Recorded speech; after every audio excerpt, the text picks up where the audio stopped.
কাৰণে সন্ত মহন্তৰ সংগত সময় পাৰ কৰিবলৈ আমাক কৈছে। কস্মিন কালে অসন্ত সংগত নবহিবা, বেয়া ঠাইলৈ নাযাবা, কস্মিন কালেও নাযাবা অসন্ত সংগতে। বেয়া খাবলৈ যত্ন নকৰিবা, বেয়া চাবলৈ যত্ন নকৰিবা, বেয়া কৰ্ম কৰিবলৈ যত্ন নকৰিবা। কিবা কাৰণত যদি তাক পৰাগেও ঈশ্বৰক সেই মুহূৰ্ততে স্মৰণ কৰিবা যে প্ৰভু তুমি মোক সৎ পথলৈ নিয়া, সৎ স্থানলৈ নিয়া, সৎ খাদ্য খাবলৈ দিয়া, যাৰ জৰিয়তে সৰ্বক্ষণিকতে মই তোমাৰ চিন্তন কায় মনোবাক্যে কৰি থাকিব পাৰোঁ। আৰু সেই চিন্তনৰ ফলশ্ৰুতিত এই সংসাৰত যাতে মই এটি সুসন্তান লাভ কৰিব পাৰোঁ।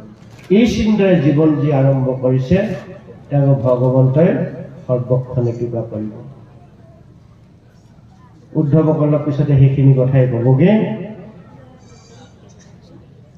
উদ্ধৱে কৈছে আমি মহামূৰ্খ